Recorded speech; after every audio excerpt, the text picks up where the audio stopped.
আসসালামু আলাইকুম রহমতুল্লাহি ওবরাকাতুহ। প্রিয় শিক্ষার্থী বন্ধুরা, আশা করি সকলে ভালো আছেন। সকলে এখন ঈদুল আজহার ছুটি কাটাচ্ছেন, বাড়িতে অনেকে গিয়েছেন। সবার ছুটি আশা করি ভালোই কাটছে।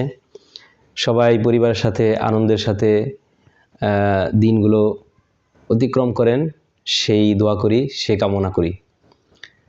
তো কয়েকদিন আগে আমার এক শিক্ষার্থী ফোন করে বলল যে হুজুর, আপনি যে বাড়িতে এই ছুটিতে কিছু বই পড়তে বলেছিলেন, লিখতে বলেছিলেন, তো বাড়িতে এসে পড়ার পরিবেশ পাচ্ছি না, তো কি করব? তখন আমি একটা হাসি দিয়ে বললাম যে বাড়িতে পড়ার পরিবেশ পাচ্ছেন না মানে? বাড়িতে তো পড়ার সবচেয়ে সুন্দর পরিবেশ। পরিবেশ বলতে আসলে কি বোঝায়? পরিবেশ বলতে শিক্ষার্থীরা মনে করে যে একটা সুন্দর কামরা থাকবে, এসি থাকবে, ফ্যান থাকবে, সুন্দর লাইট থাকবে, বসার সুন্দর ব্যবস্থাপনা থাকবে। এরপর হুজুররা লাঠি নিয়ে ঘুরবে, হাজিরা ডাকবে, হুজুররা ধমকাবে, কে পড়ছে কে পড়ছে না এই নিগরানি তদারকি করবে। এটা হচ্ছে পরিবেশ শিক্ষার্থীরা মনে করে থাকে। তো আসলে এই পরিবেশ তো সবসময় থাকবে না।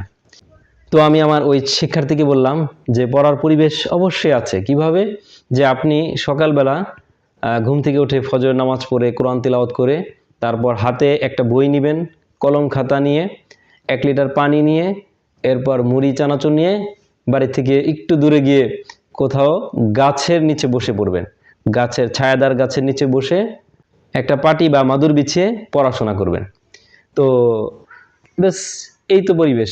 পড়ার জন্য তো বিশাল কিছু আয়োজনের প্রয়োজন নেই। আপনি যদি চান যে আমি পড়ব, আমি লিখব, তাহলে কোনো কিছু প্রয়োজন নেই। ব্যাস একটা বই, কলম, কাগজ হলেই যথেষ্ট। ব্যাস তাকে বললাম যে গাছতলার নিচে বসে বসে পড়তে থাকবেন। তো শিক্ষার্থী তো খুব খুশি যে হুজুর, গাছতলার নিচেও যে বসে পড়া যায়, এই আইডিয়া তো আমাকে কেউ দেয়নি। আপনি এই কথাটা বলার পর আমার মনে হলো যে গাছতলায় বসেও পড়া যায়। তো শিক্ষার্থী খুব খুশি হয়ে গেল।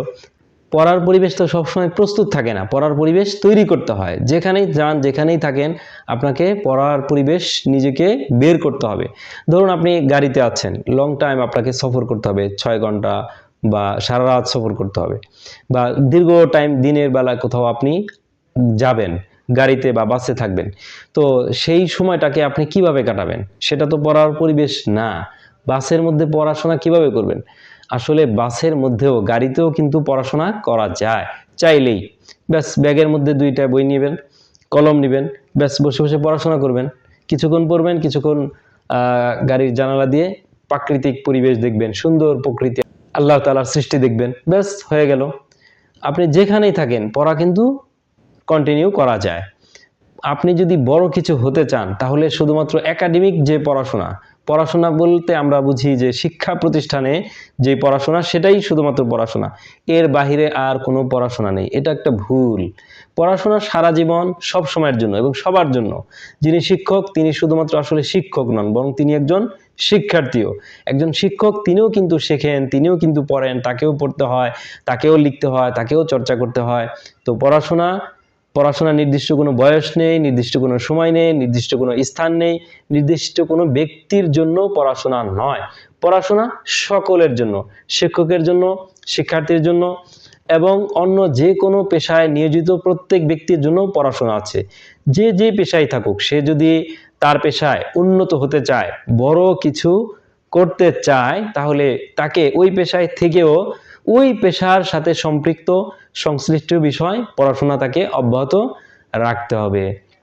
তো আমার যারা প্রিয় শিক্ষার্থী বন্ধুরা আছেন, আমার অনলাইনে শিক্ষার্থী এবং অফলাইনে শিক্ষার্থী, যে যেখানে আছেন, তারা এই ঈদুল আজহার ছুটি তো কাটাবেন অবশ্যই। বাবা মার সাথে সুন্দরভাবে বাবা মার খেদমত করবেন, ঘুরতে যাবেন, বেড়াতে যাবেন, আনন্দ উল্লাস করবেন, হালাল বিনোদন করবেন, সব ঠিক আছে। কিন্তু কিছু সময় পড়াশোনার জন্য রাইখেন। অন্তপক্ষে 24 ঘন্টার জন্য 2 ঘন্টা আপনার পড়াশোনার জন্য রাইখেন। বিশেষ করে আমার যারা আরবি ভাষার শিক্ষার্থী আছেন, তারা অবশ্যই অন্ততপক্ষে 1টি ঘন্টা রাখবেন, শুধু আরবি ভাষার চর্চা করবেন। চাইলে আপনি এই বন্ধে কিন্তু অনেক কিছু অর্জন করতে পারেন। এই 10-12 দিন বন্ধ, এই ছুটিটার মধ্যে কিন্তু আপনি চাইলে অনেক কিছু অর্জন করতে পারেন। তো যারা আরবি ভাষা শিক্ষার্থী আছেন, তারা অবশ্যই প্রতিদিন কিছু সময় কিতাব পড়বেন, কিছু সময় লিখবেন, কিছু সময় আরবিতে কথা বলবেন, কিছু সময় আরবদের বক্তৃতা শ্রবণ করবেন। তো সকলে ভালো থাকুন, সুস্থ থাকুন। ওয়া ইলাল লিকা। আসসালামু আলাইকুম ওয়া রাহমাতুল্লাহি ওয়া বারাকাতুহু।